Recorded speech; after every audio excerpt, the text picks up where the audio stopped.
Hey guys, so I'm still sick. Please mind my terrible voice. I'm so sorry. I'm trying to get over this cold, flu, whatever I'm having right now. But that's not going to stop me from making this Ninja Turtles week. I'm very determined to do it. I'm super excited to keep doing it. So let's keep doing this series.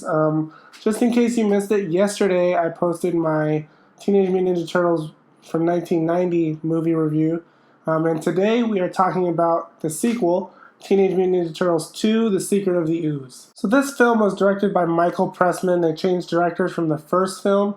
And I have to say, this is by far my favorite Ninja Turtles movie of the entire series. New, old, my favorite one, hands down. So I'm a little bit biased on this one.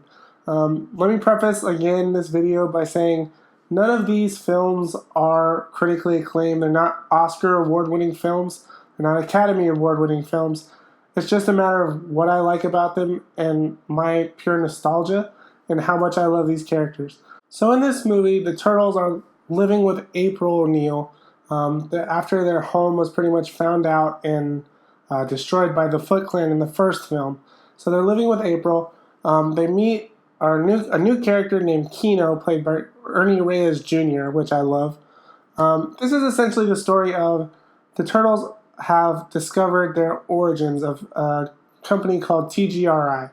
Sometimes I could swear, sometimes it's TGRI, sometimes it's TCRI, but I think it's TGRI. I think that was the original one I saw it, but I think it goes back and forth. There are two different versions, but they discover their origins more or less of this ooze. So what they have to do is there's one canister of this ooze left. And Shredder and the Turtles, Shredder, who's back by the way, who didn't die in the first film, Shredder and the Turtles are after this last canister of ooze.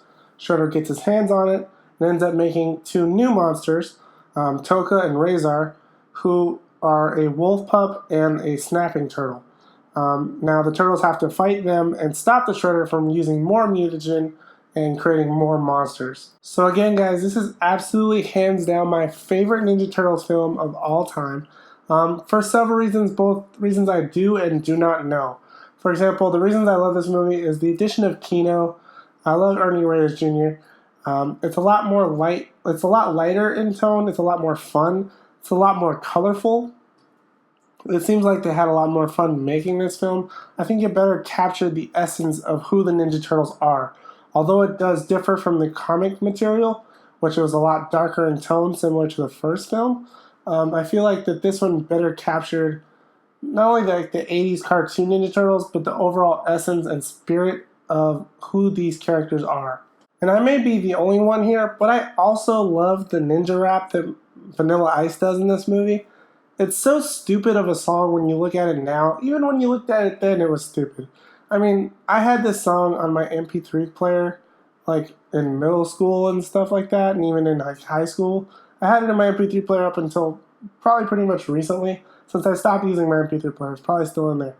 But I love this song, even though it's ridiculous and stupid. Is Vanilla Ice the greatest artist alive? Probably not. Is it a song you want on your MP3 player or a phone? Probably not. But I love it because I don't know why. It's just so stupid, but it captured the fun of the Ninja Turtles. And I think that's why I loved it. So like in my previous video, I dug up a couple of facts about this movie or some interesting little tidbits. So let me tell you about that, guys, right now. So fun fact number one is that Ernie Reyes Jr., who plays Keno, was actually the in-costume stunt double of Donatello from the first film. Now, producers liked Ernie Reyes Jr. so much that they created a part for him specifically in the sequel, Keno. And not only did they create his part for him, but he pretty much replaced Casey Jones, that producers thought was kind of too dark, a little too violent for kids to be watching. So they decided to add this more lighter tone character, who was a lot more fun, not as violent and beating people up as Casey Jones was. So that's just a fun fact. Fun fact number two, like I said, this film is a lot lighter in tone in comparison to the first film.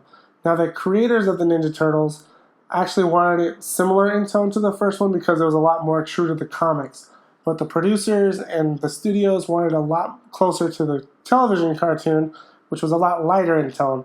Ultimately, they kind of won out, the producers, making it lighter in tone, obviously, as you can tell in comparison to the first film. Fun fact number 3, the creators of the Ninja Turtles, the original creators of the comic book, didn't want characters, like goofy characters like Bebop and Rocksteady from the kids' cartoon, to appear in the sequel, although producers wanted it to be similar to the cartoon. So essentially a compromise was sort of made. Instead of Bebop and Rocksteady, we got Toka and Razor as alternates. Fun fact number 3, the girl that played April O'Neil in the first film was replaced in this film by another actress named Paige Turco. Now, Paige Turco replaced the original actress because nobody told the original actress to come back. They didn't really like her. She complained a lot about a 6-day schedule and about like fatigue and the amount of violence in the film. So essentially what happened is that they just didn't call her back and they just recast her completely. Finally, fun fact number 5. This isn't really a fact, it's more of a funny story. So when Vanilla Ice showed up to set to do his scenes and all that stuff, the guy in the suit that plays Michelangelo went up to give him a hug in full Ninja Turtle and Michelangelo fashion. He was wearing the full suit of Michelangelo. He went to go give Vanilla Ice a hug, and Vanilla Ice's massive bodyguard stiff-armed him and stopped him. This almost caused a massive fight on set. Stunt doubles, the fight coordinator had to step in and break it up before it got too hectic. And then later, like, they commented on it and saying that the guys that were in the suits would have pretty much kicked the crap out of Vanilla Ice's bodyguards. I don't know why, I just think this is a funny story. I think it's just something kind of funny that happened behind the scenes. It would have been hilarious to see guys in Ninja Turtle costumes taking on Vanilla Ice's big bodyguards. I just think that would have been really funny to see. I wish there would have been like a behind the scenes video of it or something. Alright guys, now let's grade this bad boy. So I'm actually going to give this film 2 grades. I love it so much I'm giving it 2 different grades. I'm giving it my personal grade and I'm giving it my reviewer's grade. My personal grade, of course, is an A+. This is absolutely one of my favorite childhood films of all time. It's just pure nostalgia and it's just so much fun. I love this film from top to bottom. It's got ridiculous scenarios, it's got pretty good action, it's funny, the tone is light, you've got a lot of different things happening in this film. Plus, you have this gold. Ninja, ninja, rap, ninja, ninja, rap. Go ninja, go ninja, go. Go ninja, go ninja, go. Go ninja, go ninja, go. So I love it, flaws and all. But if I have to put all of that stuff aside, I have to drop it a full letter grade and give it a B+. Reason being is because I feel like although the producers wanted it similar to the cartoon, or closer to the cartoon's material, and the original creators wanted it more similar and darker to the comic book material, maybe because I am more familiar with the cartoon material, I feel like it's a lot more closer to the essence of the characters.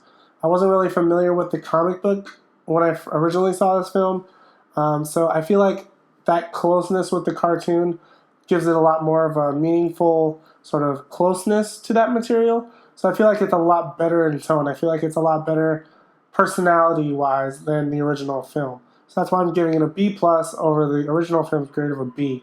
So guys, that pretty much wraps up my review for the Teenage Mutant Ninja Turtles 2, The Secret of the Ooze. Be sure to head back on my channel and check out the previous review for the Teenage Mutant Ninja Turtles film from 1990, in case you missed that. And also be sure to stay tuned for the rest of the week when I'm going to be doing Teenage Mutant Ninja Turtles 3, TMNT, the animated film, and then, of course, the new Teenage Mutant Ninja Turtles series, the original, and then next week I'll be doing Out of the Shadows, the sequel that's coming out soon. So be sure to stay tuned for that. Let me know what you guys think, or what ridiculous moments of the Ninja Turtles is your favorite down in the comments below. Like always, please don't forget to like, comment, and subscribe, and I'll see you guys in the next one. Cowabunga, dudes!